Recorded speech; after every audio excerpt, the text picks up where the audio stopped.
Party ने महाराष्ट्र विधानसभा चुनाव के लिए अपना संकल्प पत्र जारी कर दिया है। केंद्रीय गृह मंत्री अमित शाह ने मुंबई में बीजेपी का संकल्प पत्र जारी किया। अपने संकल्प पत्र में बीजेपी ने कई बड़े चुनावी वादे किए हैं। इनमें अगले 5 साल में 25 लाख नौकरियों का वादा है, महिलाओं को हर महीने 2100 रुपए देने का वादा है और वृद्धा पेंशन 1500 रुपए से बढ़ाकर 2100 रुपए करने का वादा भी शामिल है। अमित शाह ने बीजेपी के संकल्पों को पत्थर की लकीर बताया। और ये महाराष्ट्र की पूरी जनता के आकांक्षाओं का प्रतिबिंब आज हमारे इस संकल्प पत्र के अंदर दिखाई पड़ता है।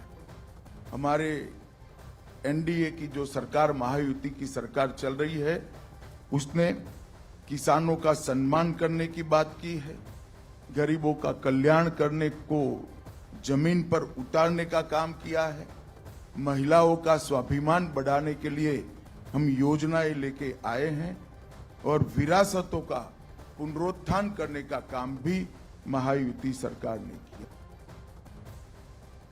भारतीय जनता पार्टी जब संकल्प लेकर आती है, संकल्प पत्र लेकर आती है, हमारे संकल्प पत्थर पर की लकीर हो और पूरे देश ने देखा है, चाहे राज्य हो, केंद्र हो, भारतीय जनता पार्टी की सरकार, एनडीए की सरकार, महायुति की सरकार जब जब बनी, हमारे संकल्पों को सिद्धि में परिवर्तित करने का काम हमने प्रयास पूर्वक।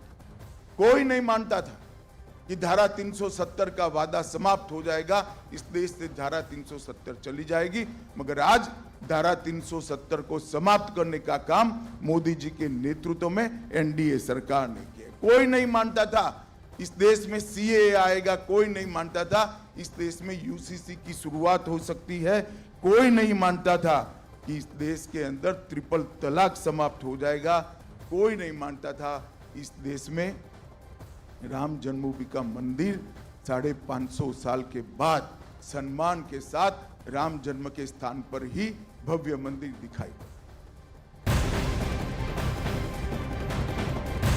केंद्रीय गृह मंत्री अमित शाह ने मुंबई में महाराष्ट्र के लिए बीजेपी का संकल्प पत्र जारी किया। इस मौके पर अमित शाह ने उद्धव ठाकरे को चुनौती देते हुए राहुल गांधी पर हमला बोला। अमित शाह ने उद्धव से पूछा कि क्या वो राहुल से वीर सावरकर और बाला साहिब ठाकरे की तारीफ के लिए बोलेंगे।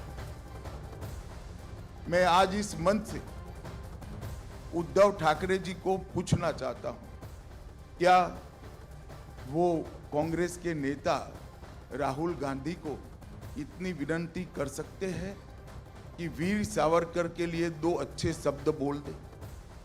क्या कांग्रेस का कोई नेता सम्मानीय बाला साहब ठाकरे के सम्मान में 2 वाक्य अच्छे बोल सकता है क्या?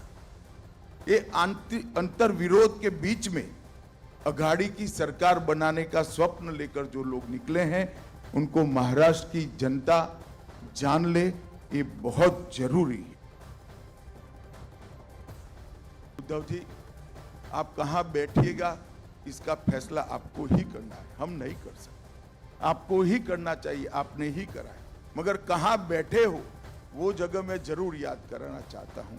आप 370 हटाने के विरोध करने वालों के साथ बैठे, आप राम जन्मभूमि के निर्माण का विरोध करने वालों के साथ बैठे, आप सावरकर जी के लिए अपशब्द कहने वालों के साथ बैठे, आप संभाजी नगर नाम का विरोध करने वालों के साथ बैठे हो, सीएए और यूसीसी लाने का विरोध करने वालों के साथ बैठे हो, और आप वक्फ बोर्ड के अंदर आने वाले सुधारों के बिल का विरोध करने वालों के साथ। मित्रों, गृह मंत्री अमित शाह ने धर्म के आधार पर आरक्षण को लेकर कांग्रेस को घेरा, साथ ही वक्फ बोर्ड के मुद्दे पर भी महाविकास अघाड़ी पर हमला बोला।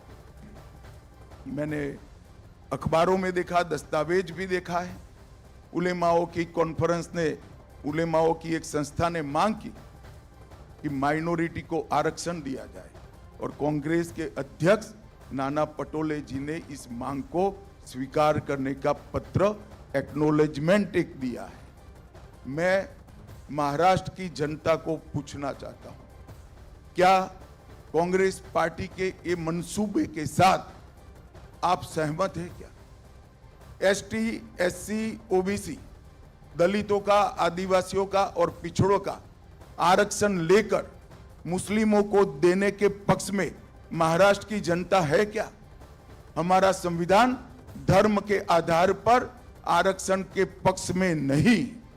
हमारे संविधान में किसी भी प्रकार का आरक्षण धर्म के आधार पर नहीं हो, और ये कांग्रेस ने सत्ता में आने से पहले ही वादा कर दिया है। मोदी जी वक्फ बोर्ड में सुधार का एक बिल लेकर संसद में आए हैं।